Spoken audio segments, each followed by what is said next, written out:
Buenas noches, hermanos y hermanas.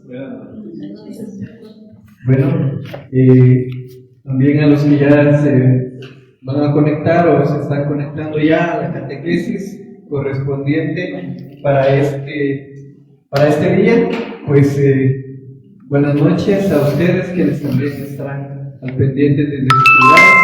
Nosotros pues ya listos, prestos y dispuestos para compartir con ustedes el siguiente tema que corresponde para esta tarde, para esta noche.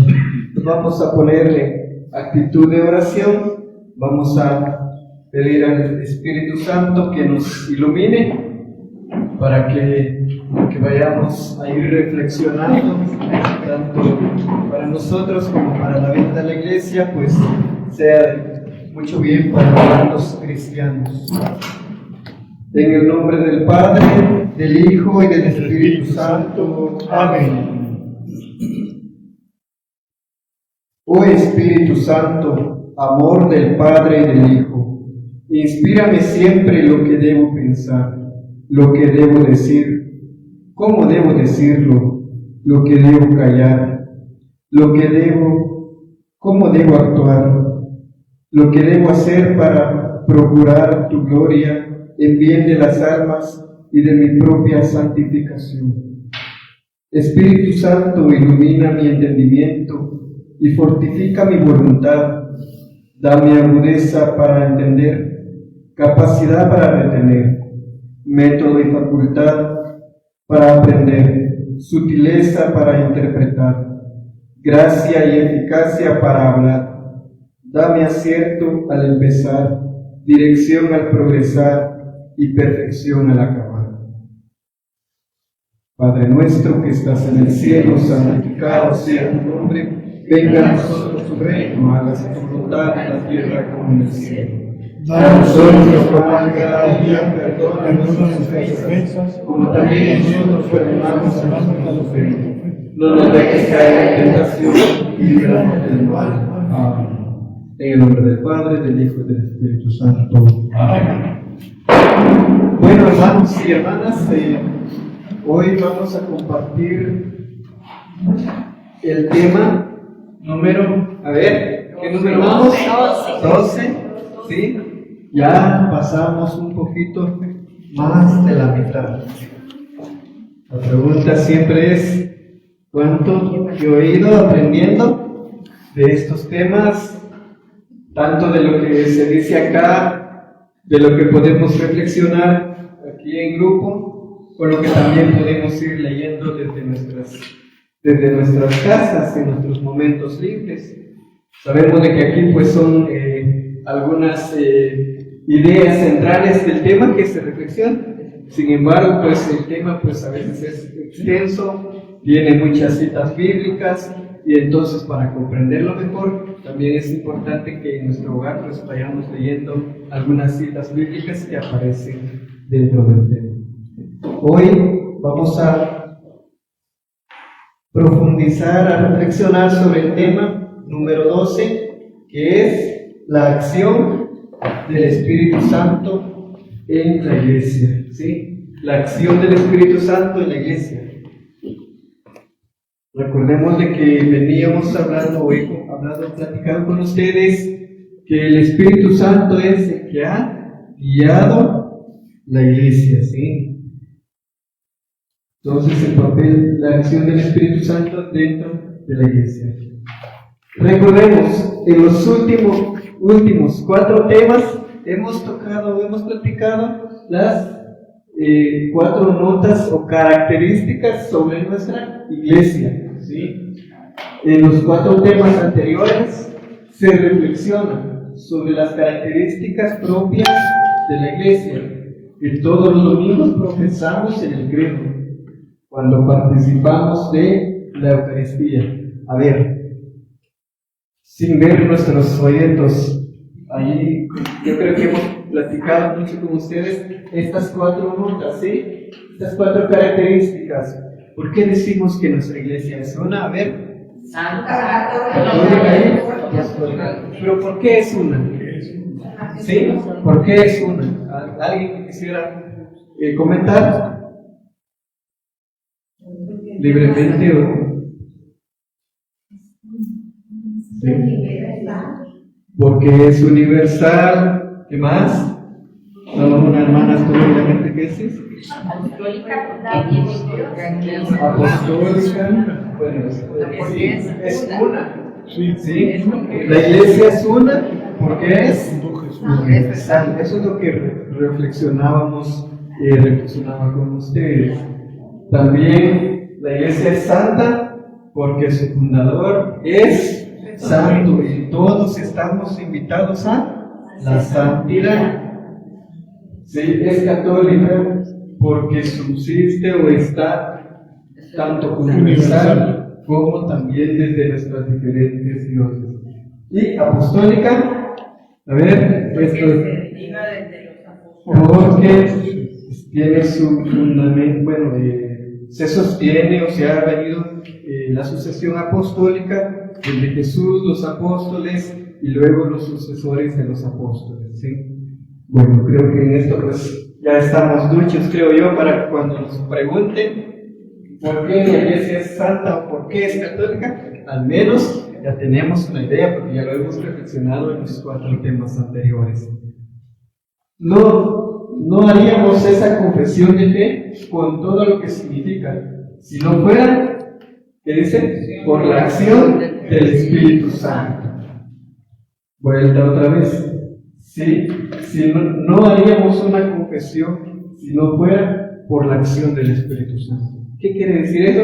Que el Espíritu Santo ha sido como un pilar fundamental de las 4 notas de la iglesia. ¿Sí?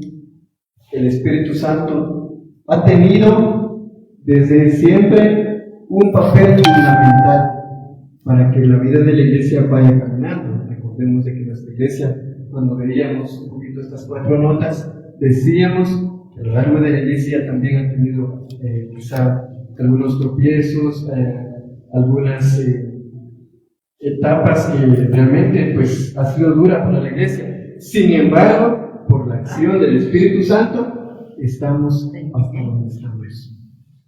Siempre, cualquier cosa, cualquier duda, pues puede levantar la mano.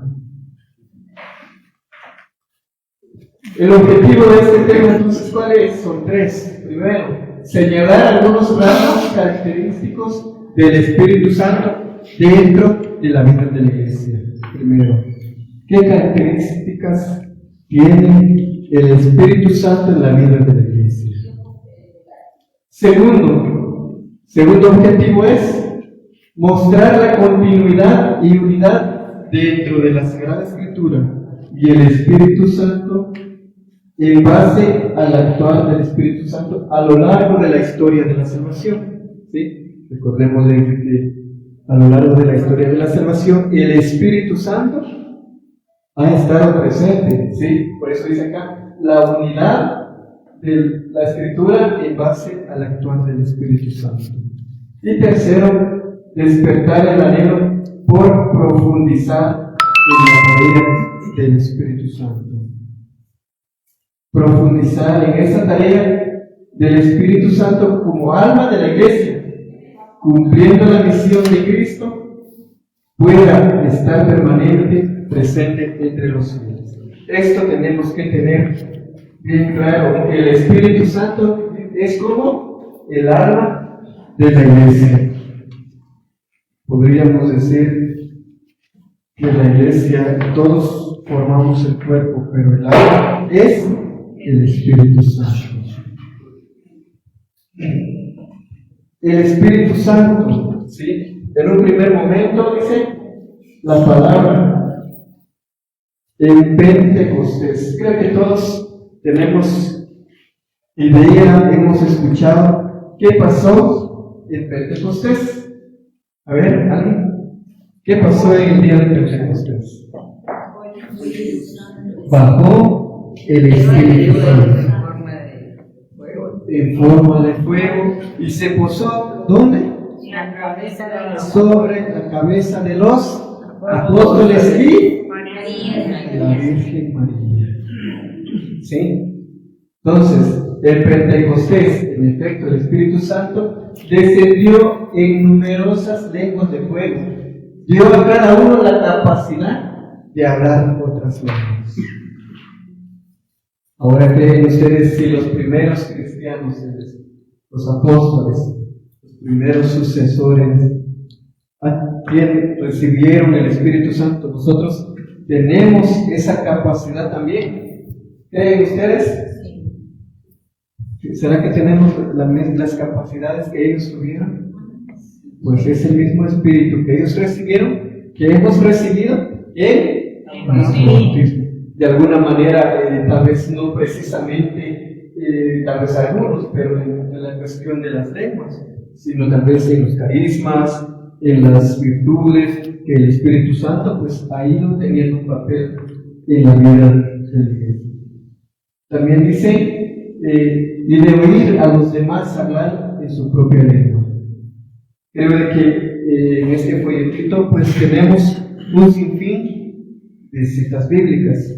Si lo leyéramos, pues quizá no nos alcanzaría el tiempo. Sin embargo, podemos decir, en sus tiempos libres o cuando ustedes puedan, leer más detenidamente las citas bíblicas.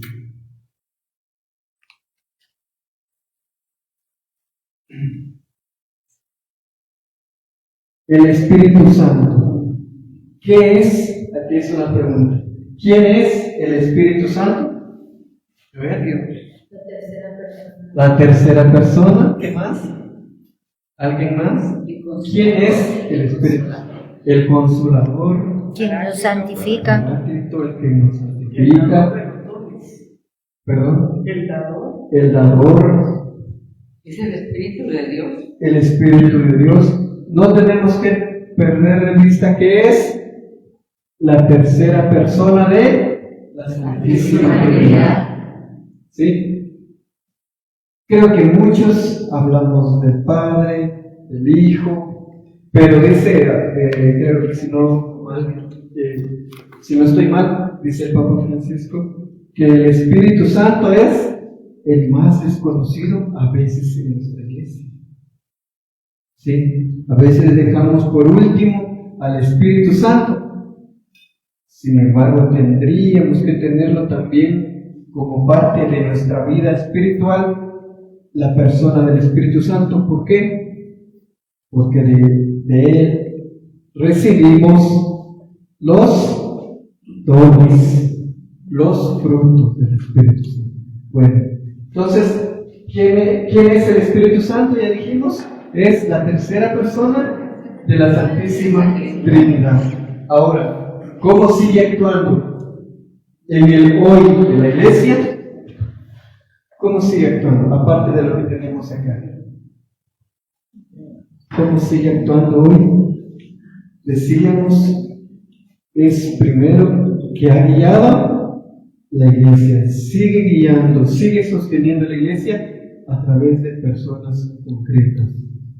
Por eso en nuestro segundo sínodo arquidiocesano es el Espíritu Santo quien nos impulsa bajo su asistencia permanente a caminar juntos, viviendo y anunciando el Evangelio. Si no fuera por el Espíritu Santo, ¿será que ya estuviéramos como arquidiócesis en el segundo sínodo? Porque cada quien quizá dijera, bueno, hagamos tal cosa, hagamos esto, hagamos aquello, ¿por qué no lo hacemos así?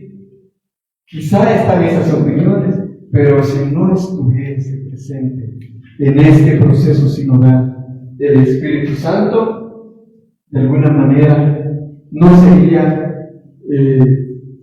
fácil llevar el Evangelio a las demás personas. Yo creo que de alguna manera este sínodo ha ido dando frutos en la arquidiócesis y estamos en nuestro segundo sínodo en la arquidiócesis. Entonces no tenemos que perder de vista que el Espíritu Santo ha tenido un papel importante en este proceso. ¿Sí? En este proceso, sobre todo en este sínodo, que es una presencia de manera concreta. Quizá la Iglesia, el Espíritu Santo tiene de alguna manera presencia en otros aspectos, pero aquí dice sobre el segundo signo.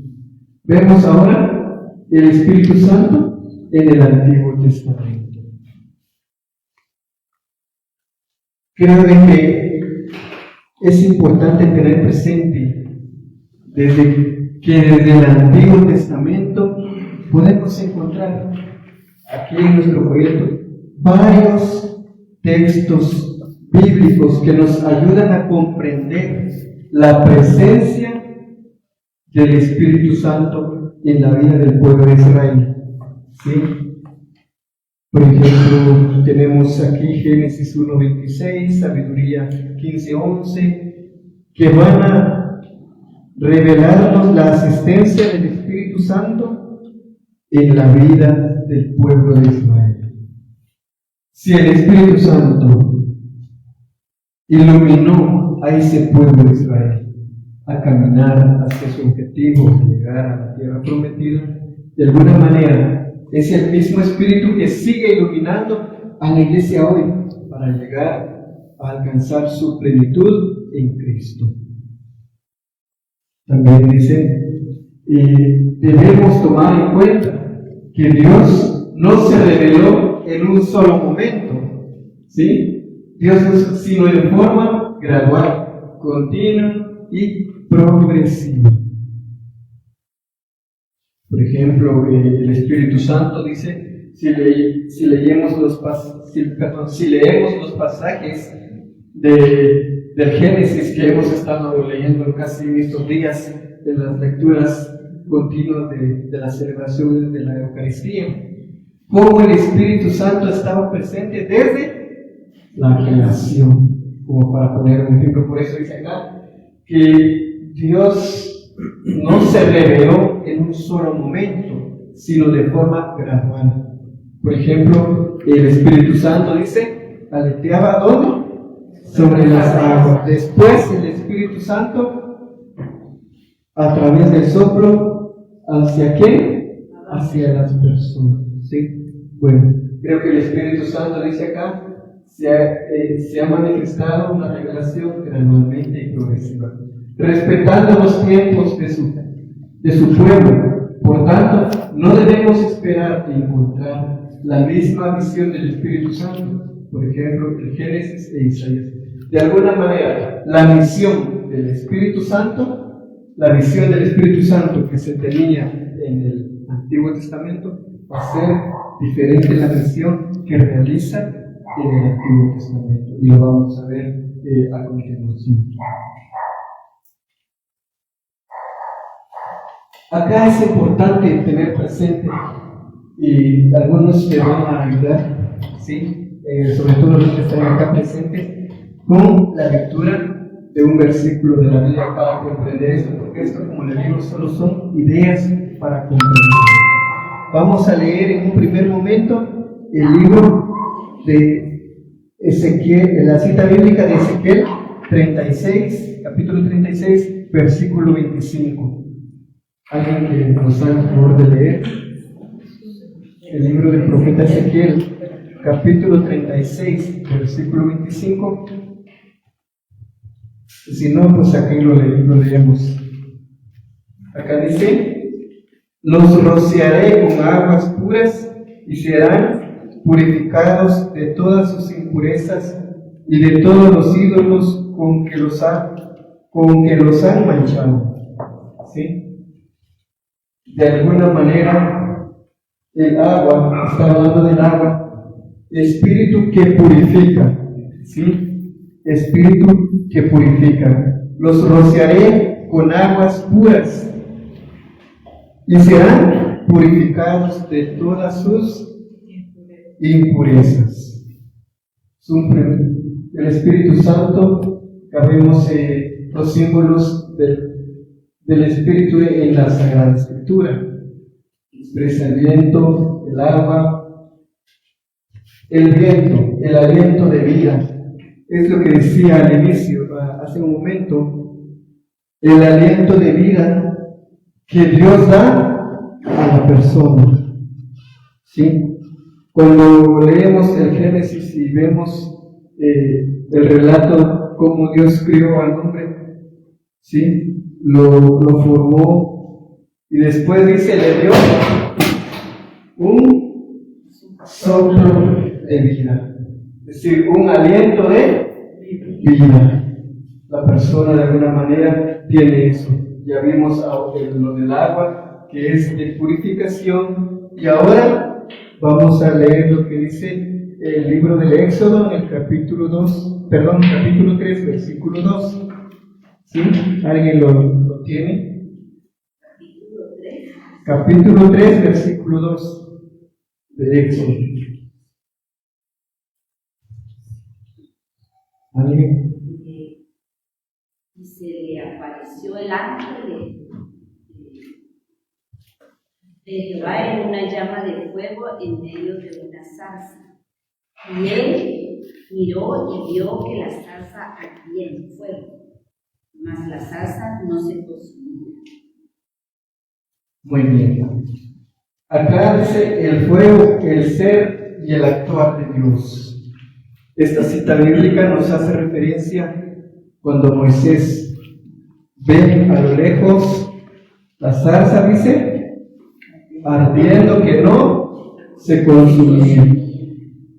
También el Espíritu Santo se simboliza con el fuego. A veces cuando se da el sacramento más en la confirmación, a veces se coloca en los templos los dones del Espíritu Santo, algunas llamas como de fuego, porque de alguna manera es el ser y el actuar de Dios.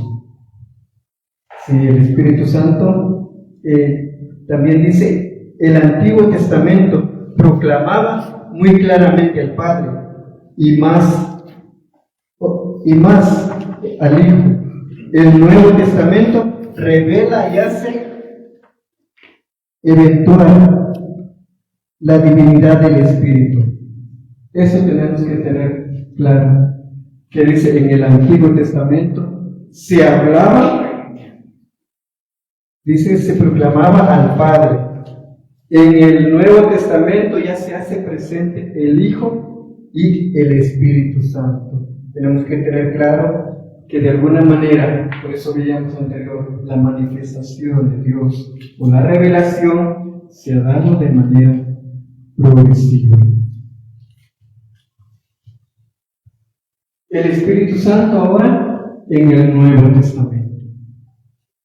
El Espíritu Santo de alguna manera juega un papel importante en el Nuevo Testamento. El Espíritu Santo prometido en el Antiguo Testamento se convierte en una realidad en el cumplimiento de la promesa en Cristo, poseedor y dador del Espíritu de Dios. ¿Por qué creen ustedes que es el cumplimiento de la promesa en Cristo? Porque cuando el ángel se le aparece a la Virgen María en la Anunciación, y ella dice, pero ¿cómo? Y el ángel le anuncia que va a ser la madre de Jesús, y ella dice, pero ¿cómo puede ser eso si yo no conozco varón? ¿Y qué le dice el ángel? Que el hijo que espera es obra del Espíritu Santo. Por eso es el Espíritu Santo prometido en el Antiguo Testamento se convierte en una realidad y en el cumplimiento de la promesa en Cristo. Que no solo cumple la promesa, sino Cristo posee el Espíritu Santo y da el Espíritu Santo. Por eso cuando leemos la cita bíblica de Isaías, aquel famoso pasaje, cuando Jesús va a la sinagoga y dice, el Espíritu Santo está sobre mí. Él posee el Espíritu Santo, ¿sí? Poseedor, y también lo transmite cuando envía a sus apóstoles, cuando se aparece en la resurrección, ¿sí? Estaban los 12 reunidos y les dice, la paz esté contigo, y reciban el Espíritu Santo. A quienes les perdonen, sus pecados les quedarán perdonados. Es decir, Jesús no solo posee el Espíritu Santo. Otro elemento, otro ejemplo concreto se da en el bautismo de Jesús. Cuando Jesús es bautizado, ¿por qué? Por Juan Bautista. Y dice que había salido del agua, y entonces del cielo se oyó una voz y descendió el Espíritu Santo en forma de. Entonces Jesús posee el Espíritu Santo, pero no solo lo posee, lo transmite, ¿sí? Lo da a los apóstoles. También dice, en la vida y ministerio de Jesús son evidentes, ¿sí?, varios momentos en los que se manifiesta de manera especial la presencia y la acción del Espíritu Santo. Dentro de su ministerio, Jesús de alguna manera hace presente el Espíritu Santo. Por ejemplo, un gesto por donde se transmite el Espíritu Santo, ¿cuál es? La imposición de las manos, que Jesús en los pasajes de los evangelios, cuando narra los milagros para curar, utiliza el gesto de imposición de manos. De alguna manera, Jesús, dentro de su ministerio, no solo posee, no solo transmite, sino hace vida el Espíritu Santo. También dice acá, San Pablo es alguien que nos va a hablar ya en el Nuevo Testamento sobre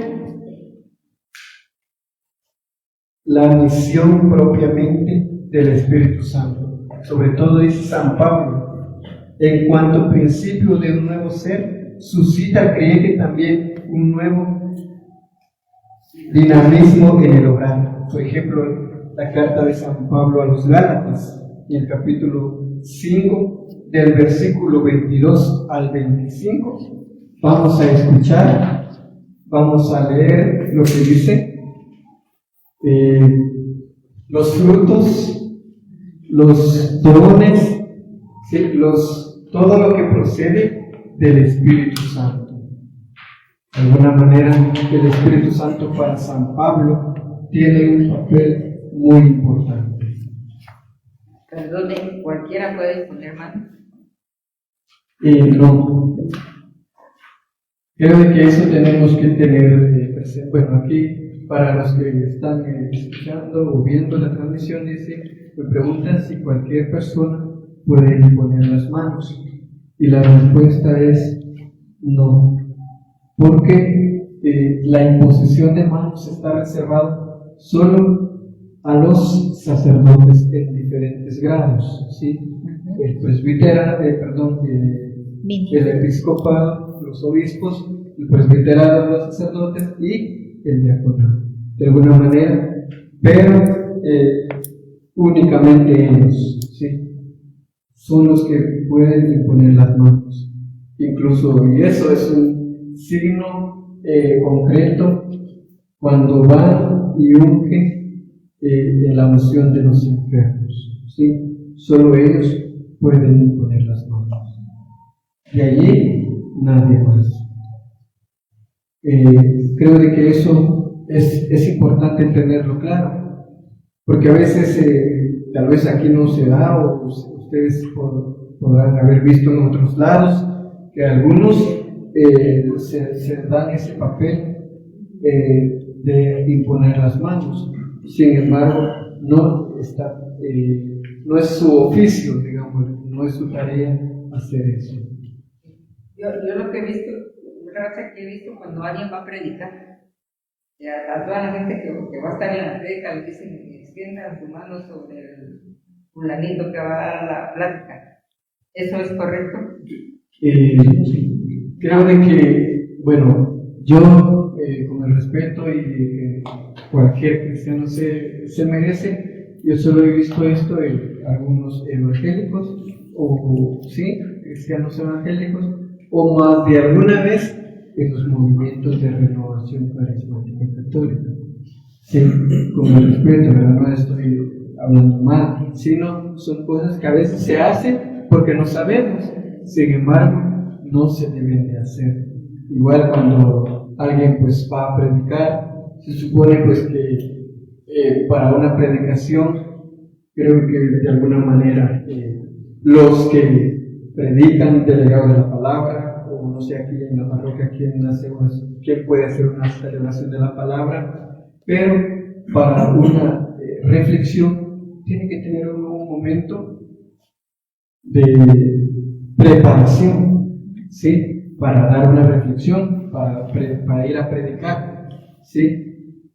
A veces he visto también que, como dicen acá, a veces cuando ya un predicador ya le toca dar su prédica, pues se le imponen las manos, y no es correcto, porque para que esta persona suba a donde le toque predicar, ya antes ha tenido alguna preparación, ha orado, ha meditado, ¿sí? Ha leído la Sagrada Escritura, ha leído algún documento.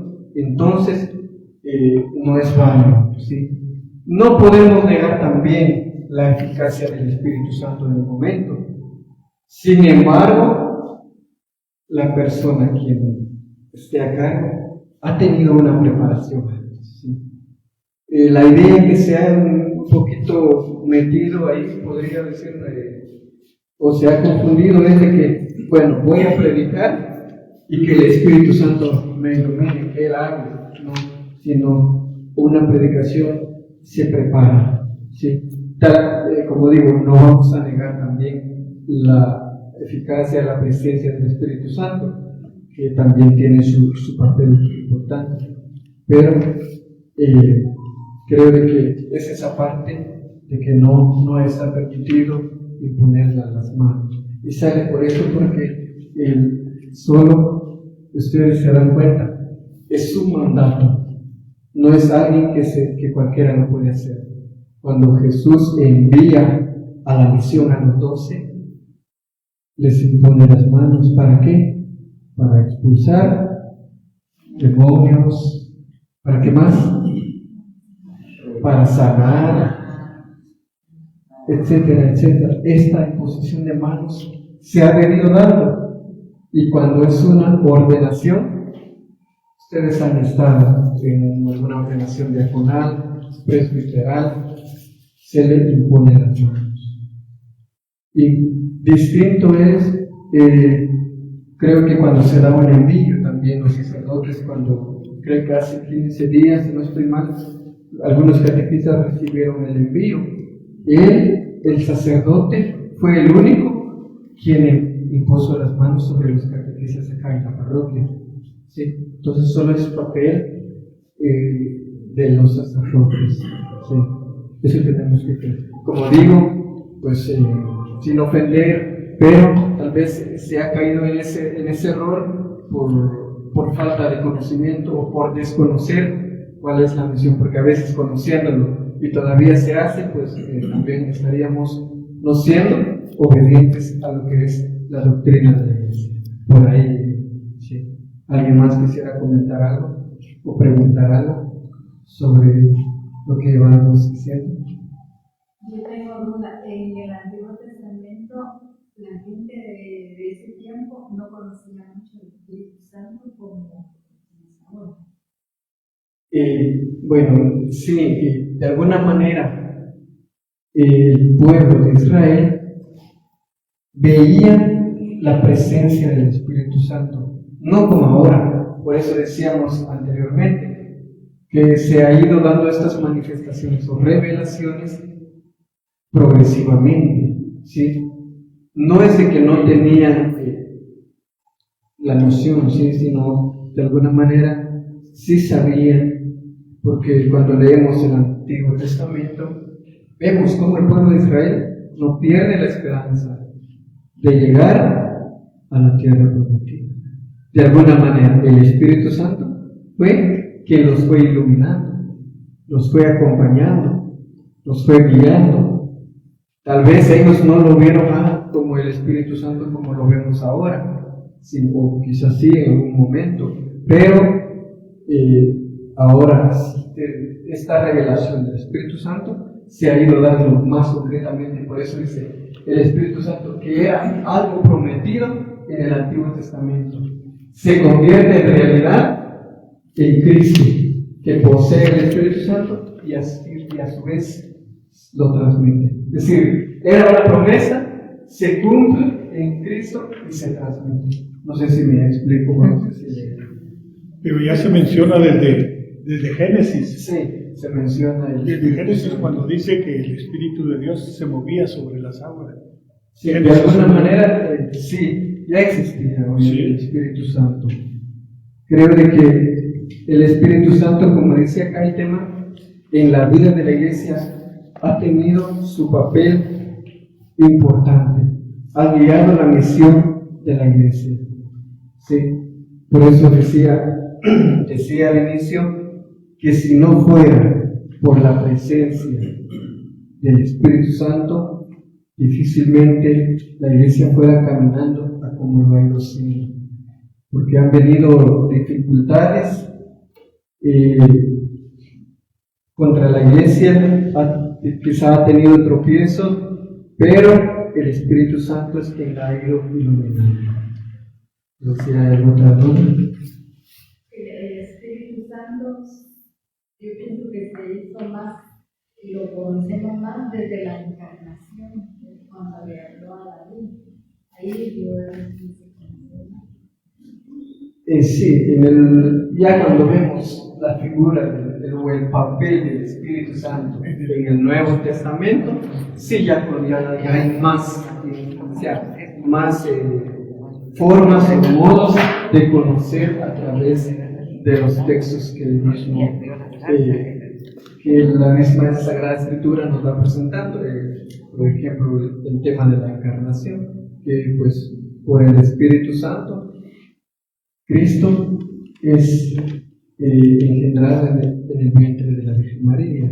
De alguna manera, el Espíritu Santo ya tenemos una noción más clara en el Nuevo Testamento, que no tanto sí existía en el Antiguo, pero como es un poquito difícil de irlo viendo su papel así ya más claro.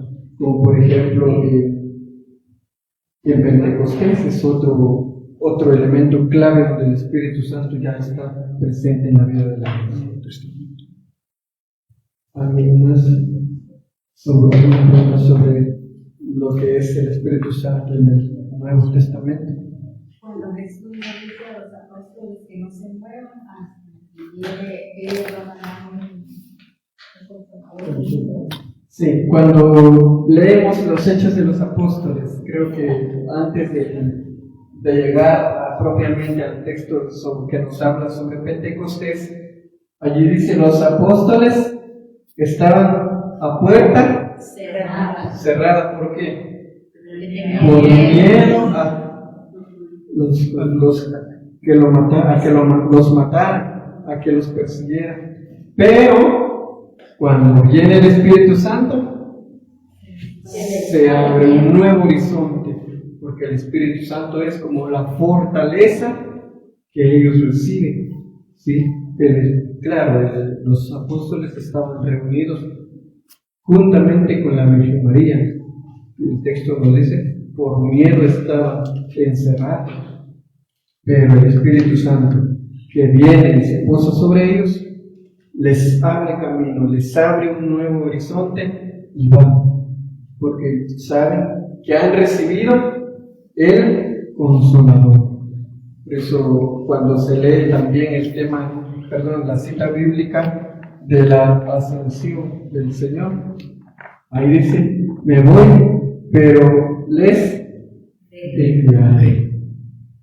Por eso, el Espíritu Santo en la vida de la iglesia ha estado presente.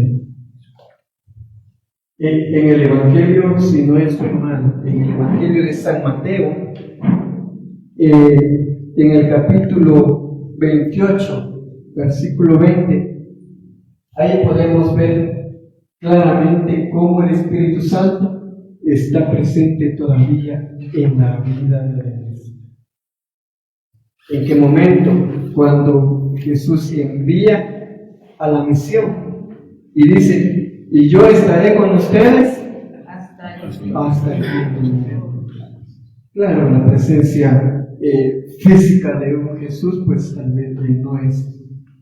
Sin embargo, a través de el Espíritu Santo es de que podemos ir viendo la presencia de Jesús en la vida de la iglesia. Acá dice, la fe en el Espíritu va siempre acompañada de su presencia en la iglesia, y la iglesia es obra de Jesús, que la mantiene en y por el Espíritu Santo. La misión de la iglesia se mantiene por el Espíritu Santo. Volvemos a lo que decíamos hace un ratito. El Espíritu Santo es como el alma de la iglesia, de la misión de la iglesia. Por eso no tenemos que perder de vista que también nosotros, para llevar a cabo nuestra misión, es importante pedir el Espíritu Santo. También cuando nosotros leemos los Hechos de los Apóstoles, en el capítulo 2, versículo 1, ¿sí? Allí se hace más claramente esta idea de que la iglesia se va manteniendo por el Espíritu Santo. ¿Sí? Ahí, yo estaré con ustedes todos los días hasta el fin del mundo. Es la idea que les comentaba hace un momento. Jesús ha querido estar en su iglesia a través del Espíritu Santo. El Espíritu Santo entonces ha acompañado la misión de la iglesia que ha recibido del mismo Jesús. ¿Sí? La misión que la iglesia lleva lo recibió del mismo Jesús. El mandato de ser una iglesia misionera lo ha recibido del mismo Jesús. No sé si tienen alguna duda, alguna pregunta con respecto al Espíritu Santo en la vida de la iglesia. Y si no, pues... Y también acá se nos presentan algunas actividades. Acá dice, en el cuaderno de notas o en una hoja, dibuja los símbolos e imágenes del Espíritu Santo. Creo que, ¿cuáles eran los símbolos del Espíritu Santo que veíamos anteriormente? Palo. El agua y el fuego. Sí, esos son los símbolos con que se representa el Espíritu Santo en la vida de la iglesia. Que también dice, busca en tu Biblia los siguientes textos, sobre todo el texto del profeta Isaías en el capítulo 42 y el Evangelio de San Mateo en el capítulo 12. A continuación, compara y medita ambos textos. Sí. Creo de que estas actividades nosotros las tenemos en nuestro folletito. Los que nos están viendo a través de la página pueden hacer este ejercicio desde su casa de comparar. Acá dice las citas bíblicas que sin duda tocan sobre el Espíritu Santo. ¿Qué relación encuentras en estos textos? ¿En qué sentido Mateo es cumplimiento del profeta Isaías? Sí. Acá en esta cita bíblica creo se refiere al pasaje de la sinagoga, el Espíritu del Señor. ¿Sí? El Espíritu del Señor que de alguna manera se se concretiza en el Evangelio. Acá también tenemos, dice, en el marco de la celebración del sínodo, de la sinodalidad de la Iglesia Universal, escriba por lo menos 3 aspectos o signos en que ha sido posible ver la acción del Espíritu Santo. Acá en nuestra arquidiócesis, en este segundo sínodo que llevamos, de manera concreta, 3 acciones que podemos ver que en la Iglesia, que el Espíritu Santo realmente ha estado presente en este segundo sínodo. Como por ejemplo, la unidad, algo otro más. Sí, aquí dice aspectos o signos en los que ha sido posible ver la acción del Espíritu Santo. Acá también dice, en el marco de la celebración del segundo sínodo arquidiocesano de la Iglesia, escribir al menos 3 aspectos, ¿sí? Lo que yo les decía. En la arquidiócesis estamos viviendo ya el segundo sínodo. ¿Qué acciones se manifiesta la presencia del Espíritu Santo? La unidad por la fe. La unidad, la fe, la amabilidad. En una hoja escribí en primer lugar las razones por las que como iglesia, parroquia o grupo y movimiento no se profundiza mucho en el conocimiento del Espíritu Santo. ¿Cuáles serían las razones por las que la iglesia, en nuestro grupo o en algunos movimientos no se profundiza en el conocimiento al Espíritu Santo? Por el temor. Por el temor. A la responsabilidad, al compromiso. El compromiso. Creo que, como decía anteriormente, el Espíritu Santo, creo que el Papa lo dice, el Papa Francisco, es la persona de la Santísima Trinidad que ha pasado como el desconocido en nuestra iglesia. ¿Cuáles serían esas razones? Tenemos que pensar. Yo pienso que a veces uno no se deja transformar, porque requiere valor, tener valentía para aceptar la voluntad del Señor y dejarse transformar por el Espíritu Santo. Una de los aspectos podría ser la disponibilidad que nosotros tengamos para que el Espíritu Santo actúe en nosotros y transforme nuestra vida. No nos, como dice la hermana, no nos dejamos transformar por el Espíritu, ¿sí? Y no damos el espacio al Espíritu Santo que nos transforme. Puede ser una de las razones por las cuales como que hacemos por un lado al Espíritu Santo. Yo también pienso que es como un poquito más difícil porque pues tenemos como una imagen de Dios, ¿verdad? Y tenemos una imagen de Jesús. Incluso hasta cuando uno es pequeñito, ¿verdad? Le dicen, ¡ay, está Jesucito!, ¿verdad? O tiene muchas como manifestaciones de verdaderas, ¿verdad? O sea, como que podemos visualizar más. En cambio, el Espíritu Santo, pues no, o sea, es como que es algo que no se ve, ¿verdad? Es algo que fue confundido, no sé, o sea, es difícil.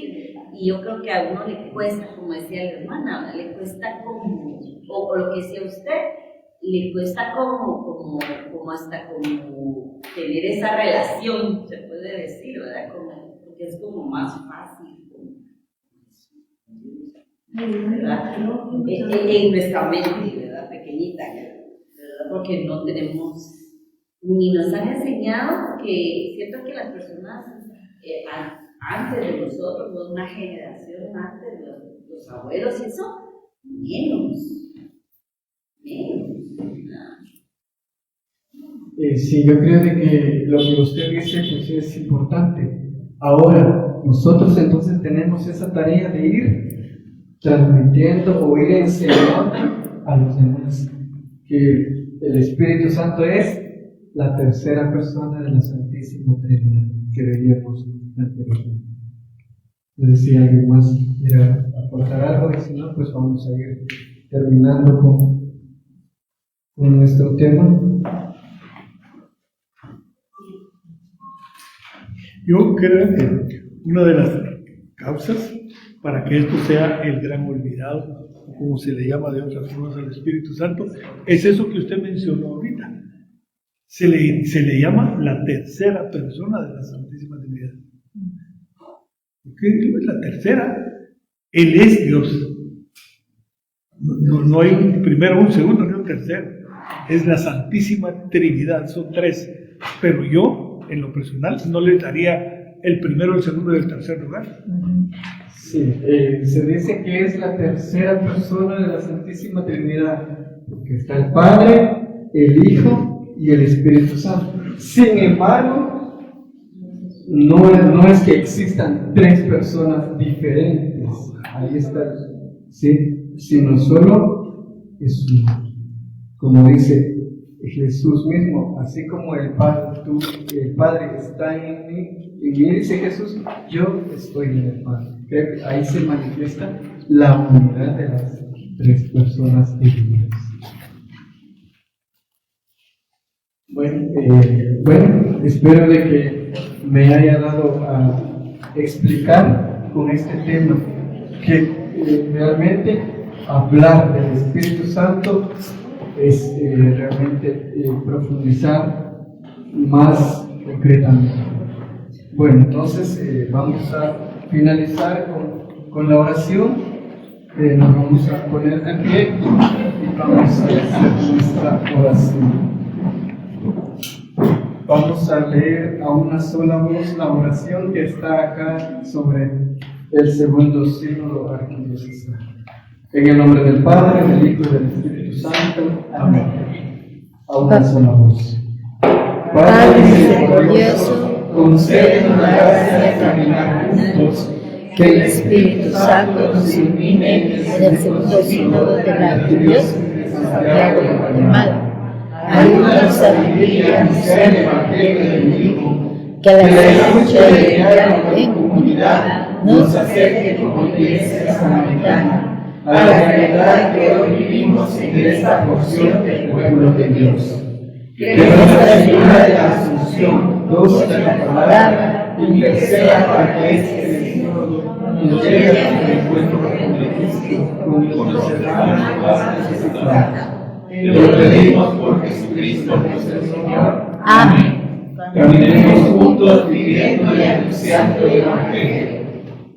Saludemos a nuestra Madre, la Santísima Virgen María, diciendo: Dios te salve María, llena eres de gracia, el Señor es contigo. Bendita eres, Señora, eres Espíritu fruto de tu vientre Jesús. Santa María, Madre de Dios, ruega por nosotros pecadores, ahora y en la hora de nuestra muerte. Amén. Gloria al Padre, y al Hijo, y al Espíritu Santo. Como era en el principio, ahora y siempre, por los siglos de los siglos. Amén. Que el Señor nos bendiga en el nombre del Padre, del Hijo y del Espíritu Santo. Amén. Queremos agradecer a todos por su participación y que tengan una feliz noche.